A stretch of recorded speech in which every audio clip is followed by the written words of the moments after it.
இந்திய நலவாழ்வு நல்லறம் health India ஃபவுண்டேஷனுடைய 25வது ஆண்டு விழாவினை ஒட்டி நடக்கக்கூடிய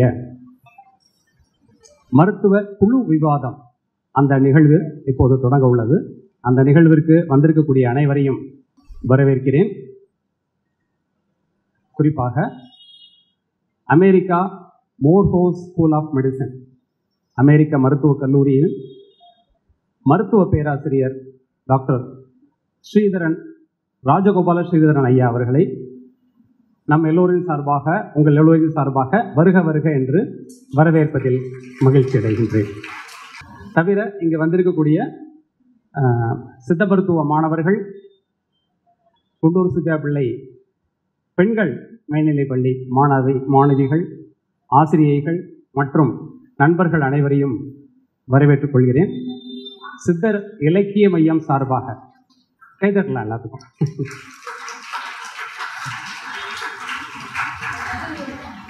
சித்தர் இலக்கிய மையம் அமைப்பின் சார்பாக வந்திருக்கக்கூடிய துணைத் தலைவர், செயலர், அதனுடைய அறங்காவலர் அனைவரையும் வருக வருக என்று வரவேற்பதில் பெருமகிழ்ச்சி கொள்கிறேன்.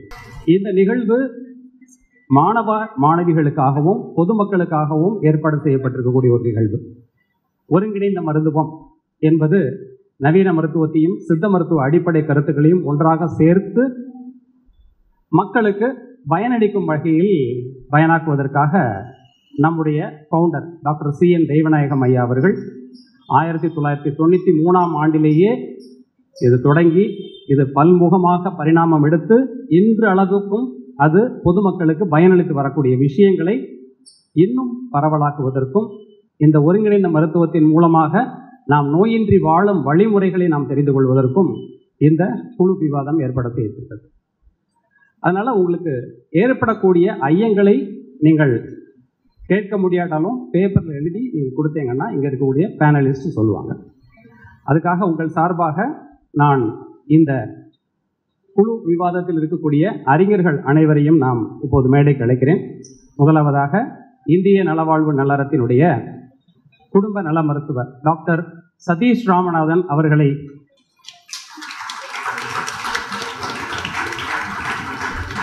கீழ்ப்பாக்கம் மருத்துவக் கல்லூரியில் 1981ஆம் ஆண்டிலிருந்து 86ஆம் MBBS முடித்துவிட்டு சில பயிற்சிகளெல்லாம் எடுத்து பின்பாக மருத்துவர் தெய்வநாயகம் ஐயாவோடு அமர்ந்திருந்து கிட்டத்தட்ட 12,000 நோயர்களுக்கு மேல் பார்த்தவர் டாக்டர் சதீஷ் ராமநாதன் அவர்கள். அவர் என்ன சொல்வார் என்றால், நான் அதற்கு முன்பு படித்த படிப்பை விட எனக்கு டாக்டர் தெய்வநாயகம் ஐயாவோடு இருந்து பார்த்த அனுபவம் தான் இன்று நான் செய்யக்கூடிய மருத்துவத்திற்கு உறுதுணையாக இருப்பது என்று சொல்வார்கள். அந்த விதத்தில் அவரை வரவேற்பதில் மகிழ்ச்சி அடைகிறேன். அடுத்ததாக டாக்டர் சங்கர், பேராசிரியர் மருத்துவர் சங்கர் அவர்களை மேடைக்கு வருமாறு அன்போடு இருக்கிறேன். அவர் சித்த மருத்துவக் கல்லூரியினுடைய பேராசிரியராக, அரசு சித்த மருத்துவக் கல்லூரியினுடைய பேராசிரியராக இருந்து பல்வேறு வகையில் நம் இந்திய நலவாழ்வு நல்லறத்திற்கு ஒத்துழைப்போடு இருந்து கொண்டிருப்பவர். அவரை வரவேற்பதில் மகிழ்ச்சி அடைகிறேன். அடுத்ததாக மைய அரசின் ஆயுஷ் அமைச்சகம் அதனுடைய ஆராய்ச்சியாளராக இருக்கக்கூடிய டாக்டர் யூஜின் வில்சன். யூஜின் வில்சனுக்கு என்ன ஒரு சிறப்பு அப்படின்னா, இந்திய நலவாழ்வு நல்லறத்தில் அதனுடைய ஒரு ப்ராடக்ட்னு சொல்லுவோம் இல்லையா, முன்னாடி அங்கே வேலை பார்த்துட்டு இப்போ மைய அரசில் அவர் பணியில் இருக்கிறார். அதனால் அந்த ஒருங்கிணைந்த மருத்துவத்தினுடைய ஐயாவோடு இருந்து பார்த்த அனுபவம் அவருக்கு உண்டு. அது அந்த கருத்துக்களை உங்களோடு சொல்வதற்காக வந்திருக்கிறேன். அடுத்ததாக டாக்டர் பார்த்திபன், சுவாபிமான் அறக்கட்டளை இன்றைய காலத்தில் அச்சுறுத்தலாக இருக்கக்கூடிய குழந்தைகளினுடைய மனநலம், குழந்தைகளின் மனநலம் என்பது மிக மிக அவசியம். அதில் ஆட்டிசம் ஸ்பெக்ட்ரம் டிசார்டர்னு சொல்லுவாங்க, ஆட்டிஸ்டிக் சைல்டு, அப்புறம் ADHD, இதற்கெல்லாம் இப்போது சமீபத்தில் என்ன ஆய்வு முடிவுகள் இருக்கிறதோ அதையெல்லாம் சித்த மருத்துவத்தோடு ஒருங்கிணைத்து எந்த விதத்தில் அந்த பாதிக்கப்பட்ட குழந்தைகளுக்கு ஒரு வாய்ப்பினை அளிக்க முடியும் என்ற அளவில் அவர் ஆய்வு செய்து சில கட்டுரைகளை பதிப்பித்து இன்றும் அவர் அந்த ட்ரீட்மெண்ட்டோடு அவருடைய இது வேலை முடிஞ்சார். அந்த குழந்தைகளுக்கு வாழ்வாதாரம் கொடுப்பதற்கு, உதாரணத்துக்கு சொன்னாச்சுன்னா, ஒரு 6 இதனால் பாதிக்கப்பட்ட குழந்தைகளுக்கு ஒரு பேக்கரி மாதிரி வச்சு அந்த 6 பேரும் சேர்ந்து தனக்காகவே சம்பாதித்து கொண்டிருக்கிறார்கள். அவர்களுடைய அதாவது ட்ரீட்மெண்ட் எடுத்த பிறகு அவர்கள் இன்னைக்கு தன் வருமானத்தை தானே பார்த்து கொள்ளும் அளவிற்கு உயர்த்தக்கூடிய அளவிற்கு அவர் செய்து வைத்திருக்கிறார். அந்த அளவில் இந்த பேனலிஸ்ட் அத்தனை பேருமே பார்த்தீங்கன்னா ஒரு ஆக்கப்பூர்வமானது. இதில் ஒவ்வொருத்தர்கிட்டையும் உங்கள் சார்பாக சில கேள்விகள் முதல்ல கேட்போம். எந்த ஒரு பதட்டமும் இதுவும் இல்லாமல் நீங்கள் உங்களுக்கு ஏற்படக்கூடிய கேள்விகளை கேட்கணும். அப்போ நல்ல கேள்விகள் வர வரதான் இந்த அமர்வு சிறப்பாக நடக்கும். சரியா? தொடங்கலாமா நம்ம அமர்வை? சரி, நன்றி. முதல் கேள்வி டாக்டர் சதீஷ் ராமநாதன் அவர்களுக்கு உங்கள் சார்பாக கேட்குறேன். ஒருங்கிணைந்த மருத்துவம் இன்றைய காலத்தில் எப்படி பயனுள்ளதாக இருக்கிறது? எந்த அளவிற்கு உங்களுடைய அனுபவத்தில் இதனை நாம் பயன்படுத்த முடியும்? Warm greetings from Health India Foundation and warm welcome to distinguished guests, brothers, sisters, friends and other office bearers. அவர் கேட்டது ரொம்ப ரெலவெண்ட் கொஸ்டின். சாரி, நம்ம எல்லாருமே ரொம்ப நாளாக தெரிஞ்ச பழமொழி நோயற்ற வாழ்வே குறைவற்ற செல்வம். ஃபஸ்ட்டு நோய் வந்ததுக்கு அப்புறம் இன்டகிரேட்டிவ் மெடிசன் அப்படின்னு நம்ம பேசுகிறத விட நோயற்ற வாழ்வு வாழ்வதற்கு சித்த மருத்துவம் நவீன மருத்துவத்தை விட முன்னோடியாக இருக்குது. அதை தான் நான் இந்த ஒருங்கிணைந்த மருத்துவத்தில் நான் கற்றுண்டது. அப்புறம் ரெண்டாவது முக்கியமான பாயிண்ட், நான் கம்யூனிகபிள் டிசீசஸ், அதாவது நான் இன்ஃபெக்ஷியஸ் டிசீசஸ் தான் இன்றைக்கி மார்ட்டாலிட்டி, நிறைய மார்ட்டாலிட்டியை உண்டாக்குறது. அது எல்லாருக்குமே தெரிஞ்ச விஷயம். அதில் சித்த மருத்துவம் நவீன மருத்துவத்துக்கு பெரும் முன்னோடியாக இருக்குது. டயபெட்டிஸ் மெலிட்டஸ், ஹைப்பர் டென்ஷன், இரத்த கொதிப்பு, சர்க்கரை வியாதி, இருதய நோய், பிராங்கியல் ஆஸ்துமா, மூட்டு வலி, இது எல்லாமே தடுக்கிறதுக்கு சித்த மருத்துவத்தில் நிறைய அறிவியல் சார்ந்த அறிவுரைகள் இருக்குது. அதை விட முக்கியமான பாயிண்ட் நான் திரும்ப திரும்ப சார்கிட்ட சொல்கிறது, எங்கள் டைரக்டர் அவர் தான் எனக்கு கைடு எல்லாமே. நம்ம மனம், உடம்பு, இதை தவிர ஆத்மான்னு ஒன்று இருக்குது, உயிர். அது சம்பந்தப்பட்ட தெளிவே இல்லாமல் இன்றைக்கி நிறைய பேர் இருக்காங்க. அதற்கு முன்னோடியும் சித்த மருத்துவம், திருமூலர், திருமந்திரம், அகத்தியர் இவங்க பண்ணினது. அதனால் இன்டகிரேட்டிவ் மெடிசன்கிறது இன்றைக்கி காலத்தின் கட்டாயம். நோய் வராமல் தடுக்கிறதுக்கு இன்டகிரேட்டிவ் மெடிசன், சித்த மருத்துவம் தான் நவீன மருத்துவத்தையே அறிவுரை கொடுத்து வழிகாட்டுதல் செய்ய வேண்டும்ங்கிறது நவீன மருத்துவரான சதீஷ் ராமநாதன் என்னோட சின்சியர் ஒப்பீனியன். தேங்க்யூ. அடுத்த கேள்வி டாக்டர் சங்கர் அவர்களுக்கு.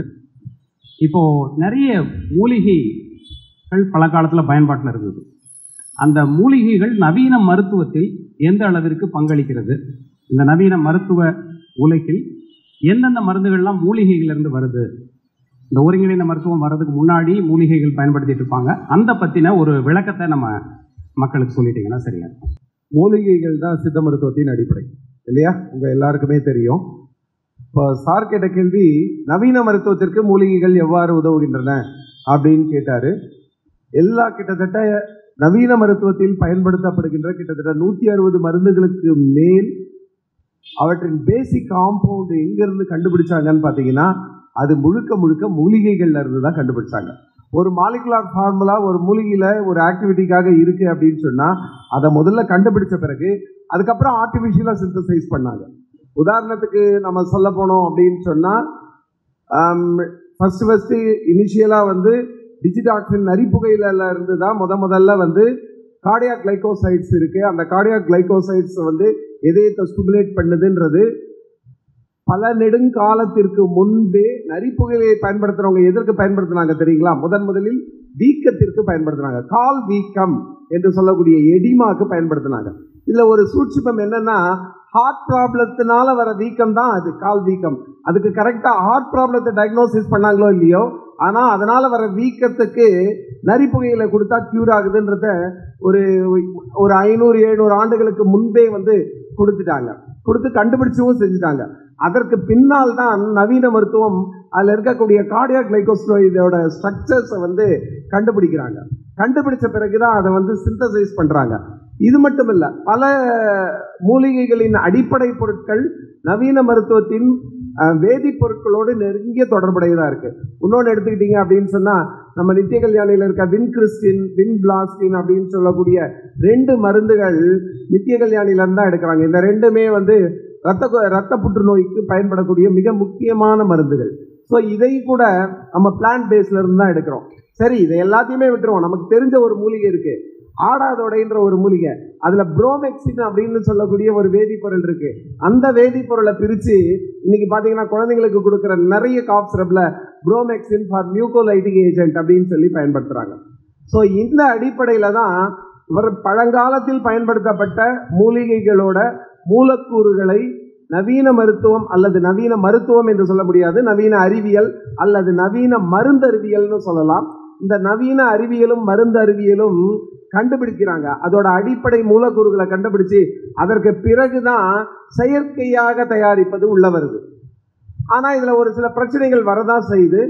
இந்த பிரச்சனைகளை ஏன் இயற்கையோடு கம்பேர் பண்ணும்போது, இயற்கையிலேருந்து செயற்கையை பிரிச்செடுக்கிற ஒரு மாலிக்யூலை பிரித்து எடுக்கணும்னு வைங்க, அந்த மாலிக்யூலை தனியாக கொடுக்கறதுக்கும் அந்த பிளான்ட்டை தனியாக கொடுக்கறதுக்கும் அப்படியே க்ரூடாக கொடுக்கறதுக்கும் வித்தியாசம் இருக்குது.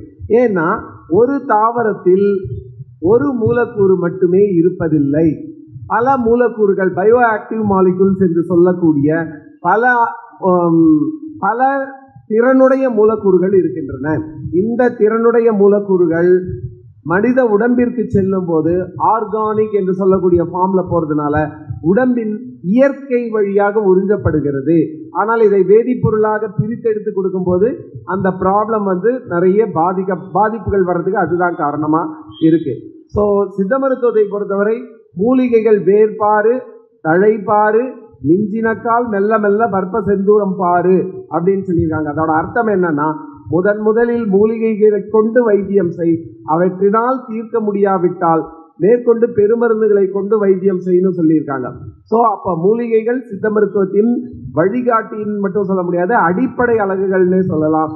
இது தவிர நான் சொன்ன மாதிரி கிட்டத்தட்ட 160 மூலக்கூறுகள் அவை மூலிகைகளை சார்ந்துதான் இன்றளவும் எடுக்கப்படுகிறது என்பது எனது கருத்து. ரொம்ப சிறப்பாக சொல்லியிருக்காங்க. இன்னைக்கு இருக்கக்கூடிய நவீன மருத்துவ உலகில் பயன்படுத்தக்கூடிய மருந்துகளினுடைய மூலக்கூறுகள் சித்த மருத்துவத்திலிருந்து பயன்படுத்தக்கூடிய சித்த மருத்துவம் மட்டும் இல்லை, உலகளாவிய இருக்கக்கூடிய ட்ரெடிஷ்னல் மெடிசன், மரபு வழி மருந்துகளில் இருக்கக்கூடிய மூலக்கூறுகள் இன்றைக்கு நவீன மருத்துவமாக வந்திருக்கிறது அப்படிங்கிற ஒரு கருத்து சொன்னாங்க. அந்த நவீன மயமாக்கப்பட்ட அந்த மருத்துவ உலகில் பாரம்பரிய முறையை ஒருங்கிணைப்பதன் மூலமாக எவ்வாறு செலவு குறைந்த, பக்கவிளைவில்லாத, வீரியமிக்க மருந்துகளை நாம் சமூகத்துக்கு கொண்டு போக வேண்டும் என்பதுதான் இந்த ஒரு எதிர்பார்ப்பு. அந்த விதத்தில் டாக்டர் யூஜின்ட்ட நான் கேட்க விரும்புகிற கேள்வி என்ன அப்படின்னா, மைய அரசு இந்த ஒருங்கிணைந்த மருத்துவத்தை எப்படி பார்க்குது? இப்போ நவீன மருத்துவமும் இருக்குது, சித்த மருத்துவம் இருக்குது, ஆயுஷ் துறை உங்களுக்கு தெரியும், ஆயுஷ் அமைச்சகம், புதுசாக இருக்கக்கூடிய பள்ளி மாணவிகளுக்காக சொல்கிறேன், மைய அரசில் ஒரு அமைச்சகம் இருக்குது, ஆயுஷ் அமைச்சகம், AYUSH. A for Ayurveda, Y for yoga, U for Unani, S for Siddha, H for homeopathy. இந்த 5ஐயும் உள்ளடக்கி இருக்கக்கூடிய ஒரு அமைச்சகத்திற்கு பெயர் ஆயுஷ் அமைச்சகம். அதில் சித்த மருத்துவம் சார்ந்து இருக்கக்கூடிய ஒரு உயரிய நிறுவனம், சென்ட்ரல் கவுன்சில் ஃபார் ரிசர்ச் இன் சித்தா, மைய ஆராய்ச்சி குழுமம், சித்த மருத்துவ ஆராய்ச்சி குழுமத்தின் ஒரு ஆராய்ச்சியாளர் தான் நம்மளோட பேசிட்டு இருக்கேன். இப்போ அவர்கிட்ட கேட்குற கேள்வி என்ன அப்படின்னா, மைய அரசு இந்த ஒருங்கிணைந்த மருத்துவத்தை எப்படி பார்க்குது, எந்த அளவிற்கு அதுக்கு சப்போர்ட்டிவாக இருக்குது அப்படிங்கிறத நீங்கள் சொல்லுங்கள். நான் இந்த ஹெல்த் இந்தியா ஃபவுண்டேஷனில் தான் என்னுடைய கெரியரை ஸ்டார்ட் பண்ணுறதுக்கு எனக்கு ஒரு வாய்ப்பு கிடைச்சிது. ஸோ என்னுடைய MD சித்தா கோர்ஸ் என்னுடைய கடைசி எக்ஸாம் April 12 முடியுது. April 15 ஹெல்த் இந்தியா ஃபவுண்டேஷன் நான் ஜாயின் பண்ணுறேன். ஸோ ஒரு 3 நாட்கள் தான் என்னுடைய கேப். ஸோ கிட்டத்தட்ட தெய்வநாயகம் ஐயாவோட உட்கார்ந்து அந்த ஒரு இன்டகிரேட்டிவ் மெடிசன் ஓபிடியை பார்க்கக்கூடிய வாய்ப்பு எனக்கு கிடைச்சது. அதற்கு நான் நன்றி கடன் பட்டிருக்கிறேன். அந்த துவக்க புள்ளி தான் இந்த நாளில் இந்த நிலைமையில் நான் இருப்பதற்கு முக்கிய காரணம். அது இறைவனுடைய அருள் கிருபை என்று கூட நான் சொல்லுவேன். இந்த பாடங்களை கற்றுக்கொள்வதற்கு எனக்கு உறுதுணையாக இருந்த ஹெல்த் இந்தியா ஃபவுண்டேஷனுக்கும் என்னுடைய நன்றி கடனை நான் தெரிவித்துக் கொள்கிறேன். இப்போ கேட்ட கேள்வி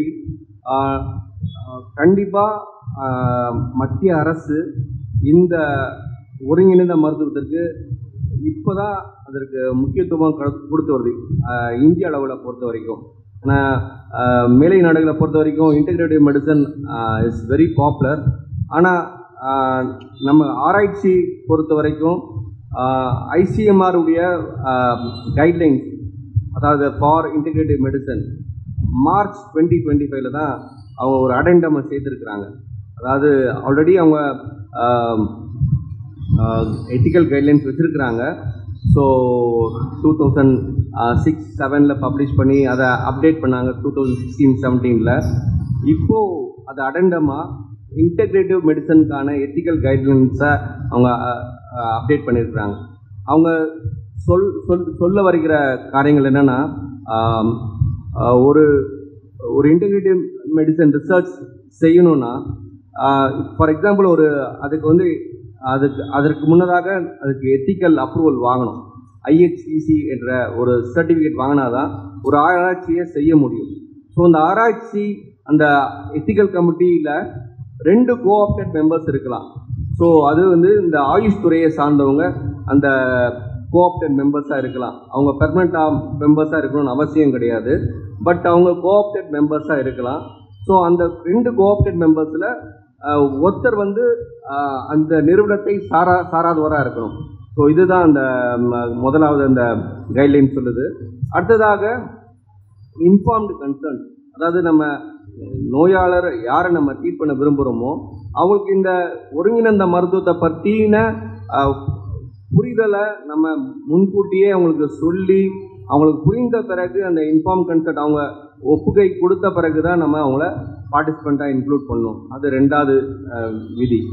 3வது அவங்க சொல்கிறது ஃபார் எக்ஸாம்பிள் ஆல்ரெடி ஆயுஷில் நிறைய மருந்துகள் அப்ரூவ்டாக இருக்குது, கிளினிக்கலாக யூஸ் பண்ணிகிட்டு இருக்கிறோம். அந்த ஆயுஷ் மெடிசன்ஸுக்கு சேஃப்டி ஸ்டடீஸ், அதாவது சேஃப்டி அண்ட் டாக்ஸிசிட்டி ஸ்டடீஸ் பண்ண வேண்டாம். அதாவது அனிமல் ஸ்டடீஸோ phase 1 phase 2 ஸ்டடீஸோ தேவையில்லை. டைரெக்டாக phase 3 கிளினிக்கல் ட்ரையல்ஸுக்கு நம்ம போகலாம்.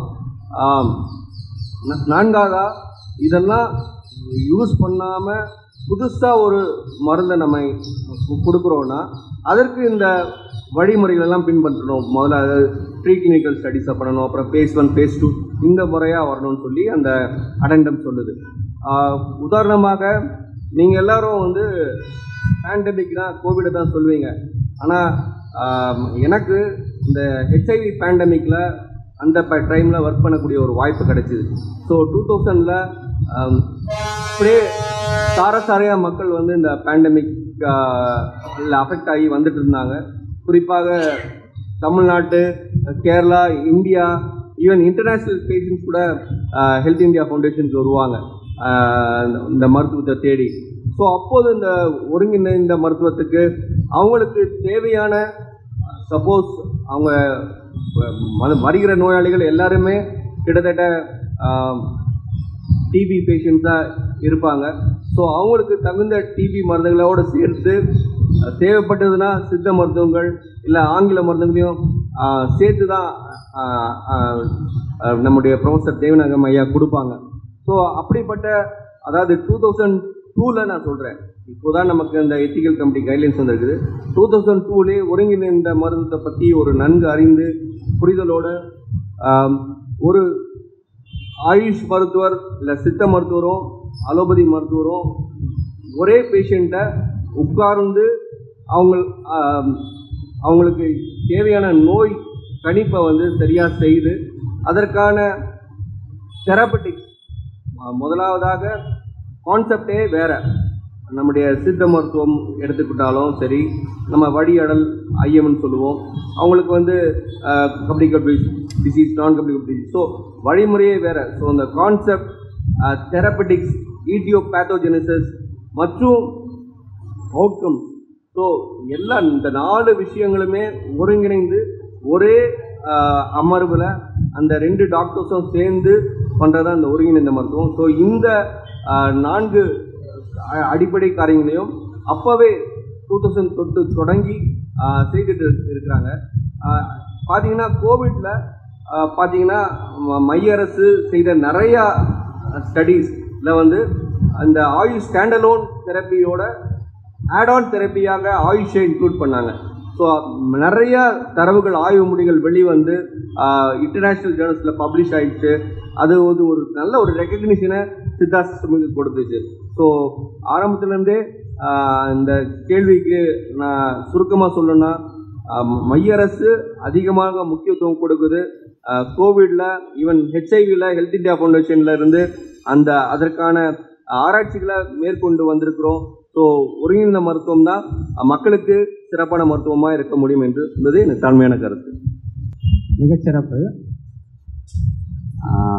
அவர் டாக்டர் தெய்வநாயகம் ஐயாவோடு இருந்து பார்த்த அனுபவமும், மைய அரசில் இருக்கக்கூடிய ஒரு இன்றைக்கு அது மைய அரசு இந்த ஒருங்கிணைந்த மருத்துவத்தை எப்படி பார்க்கணும் அப்படிங்கிறத உங்களுக்கு புரிகிற மாதிரி சொன்னார். இதில் முக்கியமாக நம்ம கோவிட் விஷயத்தில் சில விஷயங்கள் சொன்னார். கோவிடில் நிறைய publications central council for research in சித்தாலேருந்தும் நிறைய வந்தது. வர்மக்கலையும் மூச்சு பயிற்சியும் சித்த மூலிகை மருந்துகளும் கோவிட் சமயத்தில் மிகச்சிறந்த அளவில் பங்காற்றினது அப்படிங்கிறது உங்களுக்கு எல்லாத்துக்குமே தெரியும். இப்போ ஹெல்த் இந்தியா ஃபவுண்டேஷன் எடுத்துக்கிட்டிங்கன்னா அதில் மட்டுமே நேரடியாகவும் மறைமுகமாகவும் ஏறத்தாழ 3500 பேருக்கு மேல் பலனடைந்திருக்கிறார்கள் கோவிடுக்கு மாத்திரம். அதில் வந்து பார்த்தீங்கன்னா ஒரே ஒரு மரணம்தான் 3500. இந்த ஒருங்கிணைந்த மருத்துவத்தின் மூலமாக நாம் அதை பயன்படுத்தும் போது, அதாவது நிறைய பேருக்கு வரவும் முடியாது. கணவர் ஒரு இடத்துல இருப்பார், மனைவி ஒரு இடத்துல இருப்பாங்க. கணவரும் மனைவியும் பார்த்துக்கிட்டதே 20-25 நாளுக்கு மேலே ஆயிருக்கும். அந்த மாதிரி ஒரு கஷ்டமான காலகட்டத்தில் நம்ம தாங்கி வந்தோம். அதனால இந்த 3500 பேரும் இங்கே வரலை. அங்கங்கே இருந்து ஃபோன் பண்ணி பேசுவாங்க. நான் காலையில் மருத்துவமனை வரதுக்கு முன்னாடி கார் எடுத்தேன்னா நேராக போய் ஒவ்வொரு இடங்கள்லையும் அவர்கள் வீட்டில் தனிப்புறமாக ஒதுக்கி இருக்கக்கூடிய இடத்துல போய் பார்த்துட்டு வந்து நான் பண்ணேன். என்னை காப்பாற்றியது நிலவேம்பு குடிநீர் தான். அத்தனை பேர்கிட்டையும் நான் வந்து சில சமயத்தில் மாஸ்க் போட முடியாது. செங்கல்பட்டு மருத்துவக் கல்லூரி மருத்துவமனையோடு சேர்ந்து ஒரு ரேண்டமைஸ்ட் கண்ட்ரோல் ட்ரையல் பண்ணோம். அப்போ திடீர்னு நாங்கள் அப்போ தான் வெளியில் வந்து அப்போ இந்த இதெல்லாம் உடம்புக்கு முழுசும் மூடி போட்டு தான் உள்ளே போகணும். உங்களுக்கு தெரியும் எல்லாமே, நீங்கள் இப்போ ஊடகத்துல எல்லாம் பார்த்துருப்பீங்க. அப்போ தான் போய் முடிச்சுட்டு திரும்பி இறங்கி வந்திருப்போம். திடீர்னு ஒருத்தருக்கு உடம்பு முடியலன்னு சொல்லிட்டு அங்கேருந்து உள்ளேருந்து தகவல் வரும். அப்போ அதெல்லாம் மாட்டுறதுக்கே 20 நிமிஷத்துக்கு மேலே ஆகிடும் எங்களுக்கு. அந்த கருவிகள் எல்லாம் மாட்டி உள்ளே போகிறதுக்கு வேறு வழியே இல்லை, வேகமாக உள்ளே போகும். பல முறைகள் வந்து இது வந்து எத்திக்கலுக்கு அப்பாற்பட்டதாக இருந்தாலும் கூட வேகமாக சில சமயம் நம்ம வந்து உயிர் காக்கிறதுக்காக நம்முடைய உயிரை பொருட்படுத்தாமல் உள்ளே போயிட்டு வந்திருக்கிறோம். இது எல்லாம் எனக்கு தொற்று ஏற்படாமல் எங்கள் குழுவினரில் கிட்டத்தட்ட 22 பேர் மருத்துவர்கள் இருந்தார்கள். யாருக்குமே அந்த தொற்று வராமல் காப்பாற்றியது நிலவேம்பு குடிநீர் என்கின்ற ஒரு தமிழ் மருந்து தான். அந்த விதத்தில் இதை வந்து ஆய்வுபூர்வமாக இல்லைன்னு நிறைய ஒரு விமர்சனம் வந்துகிட்டே இருந்தது. அந்த விமர்சனத்தை உடைத்தெறிந்து நிறைய சஞ்சிகைகளில், உலகத்தரம் வாய்ந்த சஞ்சிகைகளில் இந்த ஆய்வு முடிவுகள் பதிப்பாகி இருக்கின்றது. நீங்கள் நெட்டில் போய் பார்த்தீங்கன்னா கூட சித்த மருத்துவம் கோவிட்னு போட்டால் ஏராளமான பதிப்புகள் வந்திருக்கிறது.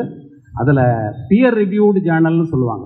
மிகவும் தரம் வாய்ந்த, உலகத்தரம் வாய்ந்த ஜேர்னல்ஸில் 5 ஜேர்னலில் சித்த மருத்துவத்தில் நிச்சயமாக இந்த கோவிடை தடுக்கக்கூடிய ஆற்றல் இருக்கிறது என்பதை உறுதிப்படுத்தக்கூடிய கட்டுரைகள் வந்திருக்கிறது. அது அந்த நிறுவனத்திலிருந்து அவர் வந்திருக்கிறார். அதனால் மிக்க நன்றி உங்களுடைய கருத்துக்கு. அடுத்ததாக டாக்டர் பார்த்திபன்ட்ட கேட்கக்கூடிய ஒரு முக்கியமான கேள்வி என்ன அப்படின்னா, நிறைய மாணவிகள் இருக்கிறாங்க. அந்த மாணவிகள் அவங்க கல்லூரி மாணவிகளாக இருக்கலாம். வேலுமயிலு கல்லூரியிலிருந்து அவருடைய பேராசிரியர் பாலகுருசாமி பிரின்சிபல் வந்திருக்கிறாரு. அவர் அழைப்பை ஏற்று இந்த நிகழ்வு அப்படிங்கிறது வந்து பொறுத்த வரைக்கும் மிகவும் இந்த 3:30 மணிக்கு ஆரம்பித்து ஒரு 7:30 மணி வரைக்கும் போகும் இந்த நிகழ்வு. இந்த நிகழ்வு அப்படிங்கிறது வந்து மிகப்பெரிய ஒரு வாழ்வில் மாற்றத்தை ஏற்படுத்தக்கூடிய நிகழ்வாக அமையும் அப்படிங்கிறதுனால மாணவிகளை நான் வர சொல்லியிருந்தேன். நிறைய பேர் வந்திருக்கிறாங்க, மிக்க நன்றி. என்னென்னா இந்த நிகழ்வு முடியும் போது உலக அளவில் இந்த மருத்துவம் எப்படி போயிருக்கிறது, உலக அளவில் இந்த சித்த மருத்துவத்தை அமெரிக்காவில் பதிப்பித்த அந்த ஆசான் நம்மோடு இருக்கிறார். அவர் மூலமாக சில கருத்துக்களை நாம் தெரிவித்துக் கொள்ளப் போகிறோம். அது மாதிரி ஏராளமான விஷயங்கள் இந்த ஒருங்கிணைந்த மருத்துவம் என்கின்ற இந்த புள்ளியிலிருந்து தொடங்கி உலகம் முழுவதும் பரவி வருகிறது. இதனை நாம் எப்படி பயன்படுத்திக் கொள்ள வேண்டும், இது தொடங்கிய இடத்தில் இது எவ்வாறு இருக்கிறது அப்படிங்கிறத நம்ம தெரிஞ்சுக்கணும். அந்த விதத்தில் மாணவிகளுக்கும், இளம் மாணவிகள் வேலுமையிலிருந்து வந்திருக்காங்க, இன்னும் சாய்ராம்லேருந்து வந்திருப்பாங்கன்னு நினைக்கிறேன். சாய்ராம் பேராசிரியரும் இருக்கிறாங்க, அந்த அம்மா டாக்டர் லதாராணி இருக்கிறாங்க. ஸோ இப்போது கட் மைக்ரோபயம், குடலில் இருக்கக்கூடிய நுண்ணுயிரிகள், கட் மைக்ரோபயம்னு பேர். ஒரு காலம் வரைக்கும் இதை பெரிய அளவில் கவனிக்கலை. இந்த குடல் நுண்ணுயிரிகளுக்கும் மூளை நலத்திற்கும் எந்த அளவிற்கு ஒரு ஒப்புமை இருக்கிறது, இதை எப்படி நம்ம அந்த குடல் நலத்தை பலப்படுத்தி மூளை ஆற்றலை மேம்படுத்திக் கொள்ளலாம். எளிமையான சில மருத்துவ முறைகள், அல்லது வீட்டில் மோரை குடிக்கிறது, அல்லது வந்து ஏதாவது ஒரு ஊற வைத்த பொருட்களை சாப்பிட்றது, அந்த மாதிரி ஒரு சிறு அறிவுரைகள். அவர் வந்து மனநல மருத்துவர், சித்த மருத்துவத்தில் உள்ள குழந்தைகள் மனநல மருத்துவர். அதனால் உங்கள்கிட்ட கேள்விகள் ஏதாவது இருந்ததுன்னா அதையும் கேட்டுக்கோங்க. எனக்கு ஸ்கூலில் எக்ஸாமில் படிக்க முடியல, படிக்க உட்காரும்போது மறந்துடுச்சு, அந்த மாதிரி கேள்விகள் இருந்தால் கூட அதுக்கான ஆலோசனை வழங்க தயாராக இருக்கிறார். முதல்ல என் கேள்வியை நான் கேட்டுட்டேன், அதுக்கு அவர் பதில் சொல்வார். Thanks for this opportunity. முதல்ல இன்டிகிரேட்டட்னு பார்க்கும்போது I can myself call myself very proudly as a product of integrated medicine. எப்படின்னா, நான் யூஜி படிச்சுட்டு இருக்கேன், சிஆர்ஆர் இன்டர்ன்ஷிப் படிச்சுட்டு இருக்கும்போது எனக்கு ஒரு ஆப்பர்ச்சுனிட்டி கிடச்சிது. I was working with my ex boss. அவர் வந்து ஒரு ENT surgeon, very well known ENT surgeon in Chennai, is among top 5 even today. அவருக்கு இன்டிகிரேட்டட் மெடிசன் பண்ணணும்னு ரொம்ப ஆசை. அவர் என்ன பண்ணாருன்னா, சித்தாலேருந்து என்ன ஹையர் பண்ணார், ஆயுர்வேதம் இன்னொரு டாக்டர் ஹையர் பண்ணார், நேச்சுரோபதிலேருந்து இன்னொரு டாக்டர் ஹையர் பண்ணார். And then he started an AYUSH clinic. It was in 2005 December. Can you imagine, 20 இயர்ஸ்க்கு முன்னாடி. It was even before government of India formulated ministry of AYUSH. இந்த டேர்ம் இதுக்கப்புறம் தான் ஃபார்ம் பண்ணாங்க வாஜ்பாய் கவர்மெண்ட்டில், இல்லையா, அதுக்கப்புறம் தான். ஸோ அப்போ ஹி ஃபார்முலேட்டட் தட். அப்போ he train me, like you know, I still owe lot to him. அதுலேருந்து எனக்கு இன்டெகிரேட்டட் மெடிசன் வந்து அலோபதி ட்ரெடிஷ்னல் சிஸ்டம், அது ரொம்ப நல்ல விஷயம். முதல்ல integration among the Indian system of medicine, அதுவே பெரிய விஷயம் இல்லையா. அந்த ஆப்பர்ச்சுனிட்டி எனக்கு கிடைக்கவே சார்ட்டு கற்றுக்கிறதுக்கான சான்சஸ் எனக்கு நிறைய கிடைச்சது. அப்போது அது எதுக்காக சொல்கிறேன்னா, அது இங்கே மட்டும் தான் சொல்ல முடியும், இதுதான் அதுக்கான பிளாட்ஃபார்ம், அதுக்காக நான் ஷேர் பண்ணேன். இப்போ சார் கேட்ட கேள்வி வந்து பார்த்தீங்கன்னா, கட் மைக்ரோப்ஸ். இப்போது கட்டுக்கும் பிரெயினுக்கும் என்ன லிங்க்ஸ் இருக்குது, என்ன தொடர்பு இருக்குது, இதுதான் இன்றைக்கி ஹாட் டாபிக் வேர்ல்டு. நிறைய ட்ரீட்மெண்ட்ஸ்க்கு ஒரு 10 இயர்ஸ்க்கு முன்னாடி நம்ம சைக்காட்ரிஸ்ட் கிட்ட போனோம்னா அவங்களாம் ப்ரோபயோட்டிக்ஸ் எழுத மாட்டாங்க. இன்றைக்கி எல்லா சைக்காட்ரிஸ்டும் ப்ரோபயோட்டிக்ஸ் எழுதுறாங்க, எல்லா டென்டிஸ்டும் ப்ரோபயோட்டிக்ஸ் எழுதுறாங்க ட்ரீட்மெண்ட்டுக்கு. ஆர்த்தோபெடிக் டாக்டர் கூட ப்ரோபயோட்டிக்னா என்ன? ஓகே, ப்ரோபயோட்டிக்னா என்னன்னு பார்த்தீங்கன்னா, சாரி, நான் I just got carried away. குறுக்க வரக்கூடாது, சில எங்கள் மாணவிகளுக்கு ப்ரோபயோட்டிக்னா தெரியணும், அதனால வாயால் நீங்கள் சொல்லிடுங்க. இப்போ ப்ரோபயோட்டிக்னு பார்த்தீங்கன்னா, நம்ம நிறைய உணவுகள் சாப்பிட்றோம், அந்த உணவெல்லாம் போய் உடம்புல போய் சேருதா அப்படிங்கிறது நமக்கு தெரியாது.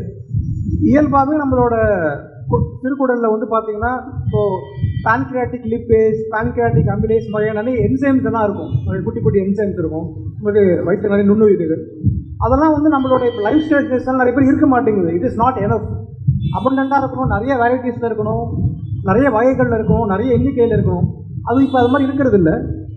அதுக்காக வந்து நம்ம கொடுக்குற மருந்தோ உணவோ உடம்புல போய் ஒழுங்காக சேருது அப்படிங்கிறதுக்கு வந்து ப்ரோபயோட்டிக்ஸோட சேர்த்து கொடுப்பாங்க.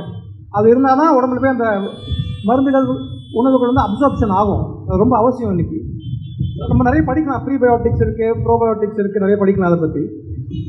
இந்த ப்ரோபயோட்டிக் பற்றின கவனமே ஏன் வந்தது அப்படின்னு பார்த்தீங்கன்னா, சித்தாவில் வந்து அது ரொம்ப முக்கியம். சித்த மருத்துவ சிகிச்சைகள்லேயே வந்து நிறைய மருந்துகள் வந்து ப்ரோபயோட்டிக் நேச்சர். இப்போ கோரோஜனை மருந்து நம்ம குழந்தைகளுக்கு தரோம் இல்லையா, அது ஒரு ரொம்ப அருமையான ப்ரோபயோட்டிக். அது நைட்டு ஒரு மருந்து கொடுத்தோம்னா அது ஒரு வயிறு ஒரு கோட் மாதிரி ஃபார்ம் பண்ணும். காலையில் நம்ம தர உணவுகள்லாம் உடம்புல ஒழுங்காக சேரும். இன்றைக்கி தேதியில் அப்சார்ப்ஷன் டிஸார்டர் நிறைய பேருக்கு இருக்குது குழந்தைகளுக்கு. அதுக்கு ஒரு சிறந்த அது வந்து ப்ரோபயோட்டிக் தான். எனக்கு இது எப்போ புரிய ஆரம்பிச்சது அப்படின்னு பார்த்தீங்கன்னா, என்னோட பாஸ் கூட தான் நான் ஆட்டிசம் ஸ்டடீஸ்லாம் நான் பண்ணேன்.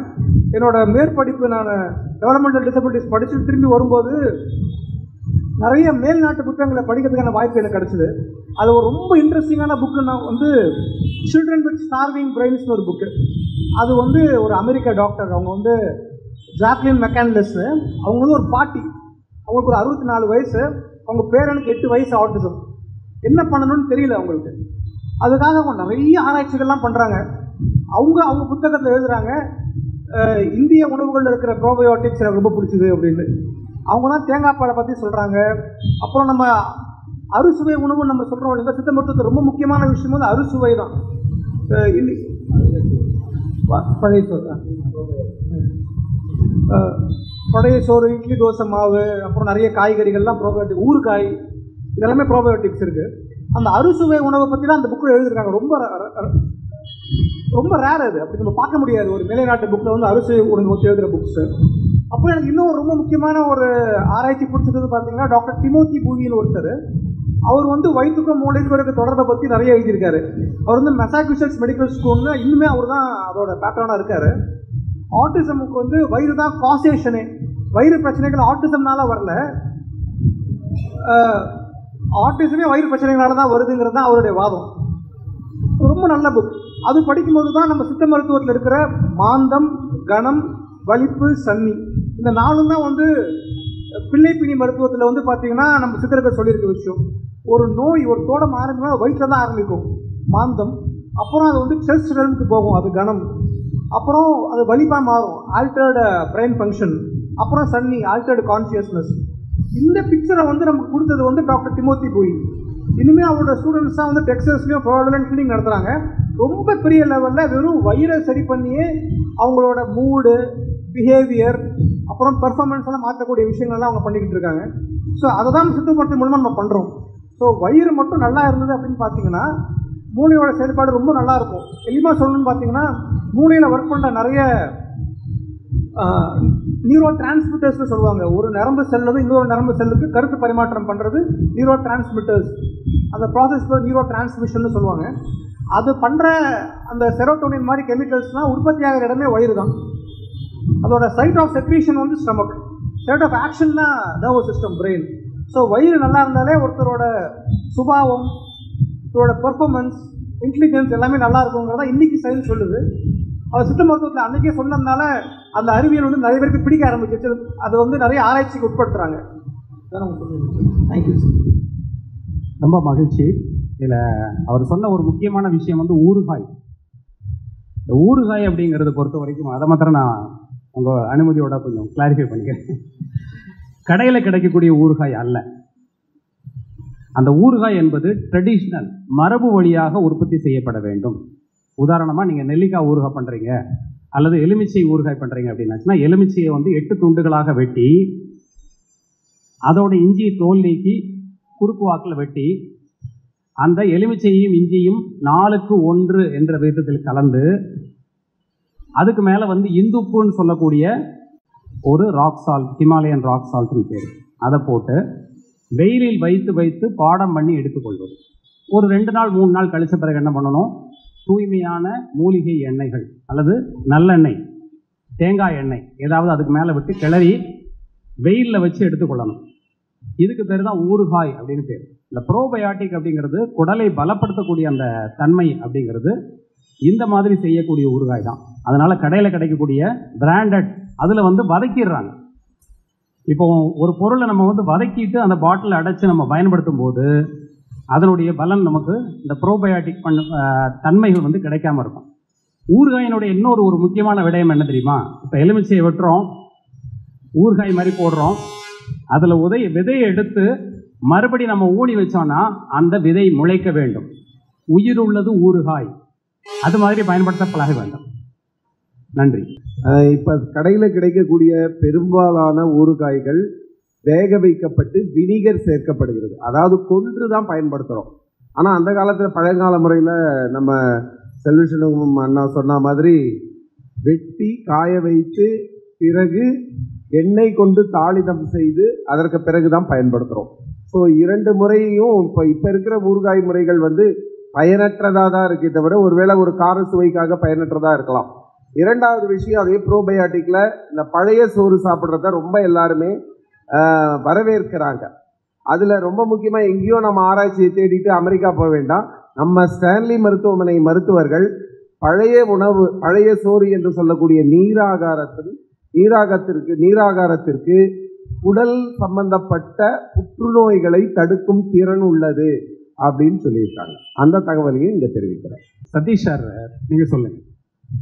இன்டகிரேட்டிவ் மெடிசன்கிறத சிம்பிளாக எக்ஸ்பிளைன் பண்ணிட்டார் ப்ரொஃபஸர் சங்கர். கவர்மெண்ட் ஸ்டான்லி ஹாஸ்பிட்டலில் இரிட்டபிள் பவல் சிண்ட்ரோம், டைஜஸ்டிவ் டிசீசஸ்க்கு இந்த நீராகாரம் எவ்வளோ முக்கியமான ஒரு ப்ரிவென்டிவ் மெடிசன் அப்படிங்கிறத மாடர்ன் மெடிசனே இன்றைக்கி ப்ரூவ் பண்ணியிருக்கு. ரெண்டாவது முக்கியமான பாயிண்ட், இப்போ எங்கள் டைரக்டர் டாக்டர் செல்வசண்முகம் ஊர்காய் பற்றி எக்ஸ்பிளைன் பண்ணார். அதுதான் நான் இன்னமும் ஒரு ஸ்டூடெண்ட்டாக இருக்கேன் அந்த ஹாஸ்பிட்டலில். இந்த மாதிரி ஒரு உணவு வகையும் எப்படி நோயை தடுக்கிறதுன்னு தெளிவாக எடுத்து சொல்லி, மாடர்ன் மெடிசனில் வெறும் சிம்டம்க்கு ஒரு மருந்து எழுதுறதுக்கு பதிலாக நோயை தடுத்து நோயை குணப்படுத்துகிற ஆழமான மருத்துவம் சித்த மருத்துவம் நான் இந்த ஹெல்த் இந்தியா ஃபவுண்டேஷனில் கற்றுட்டேன். இன்னைக்கு இருக்கக்கூடிய அச்சுறுத்தலான நோய்களுக்கு இந்த ஒருங்கிணைந்த மருத்துவம், சித்த மருத்துவம், நவீன மருத்துவம் நீங்கள் நிறைய பார்க்குறீங்க. அதனுடைய ஒரு ரிசல்ட்ஸ், அதனுடைய விளைவு எப்படி இருக்குது?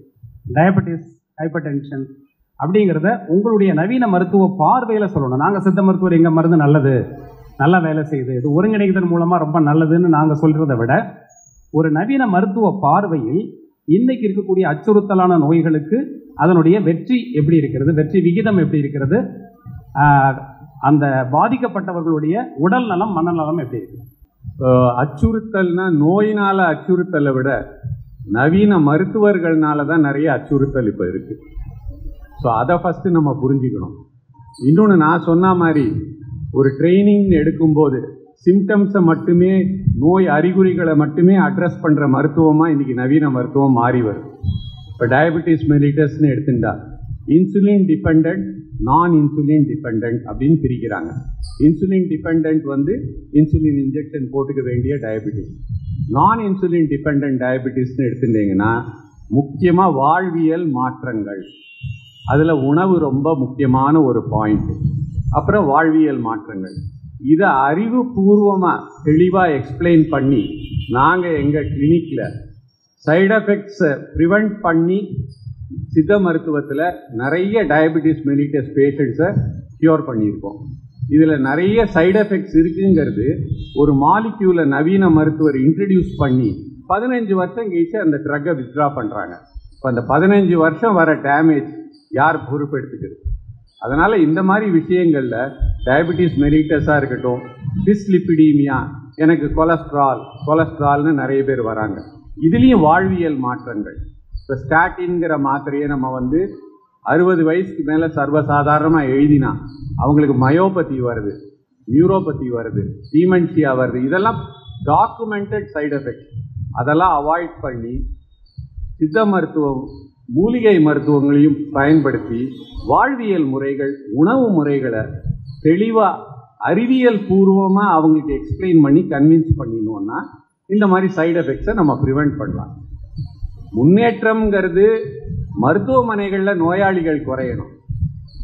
மருத்துவமனைகள் திறந்துட்டே இருந்து நோயாளிகளுக்கு நான் ஹைடெக் ட்ரீட்மெண்ட் கொடுக்குறேன், டெர்ஷரி கேர் கொடுக்குறேன்னு கொடுத்துட்டு பேஷண்ட்டாகவே வச்சுருக்கிறது முன்னேற்றமே கிடையாது. மருத்துவமனைகளில் நோயாளிகளை குறைக்கணும், க்யூர் பண்ணணும். மெடிசன் மட்டும் கொடுக்கக்கூடாது. we should not treat the disease, we should cure the disease. அதில் சித்த மருத்துவம் 100% far ahead of modern medicine. இது என்னோட அனுபவம்.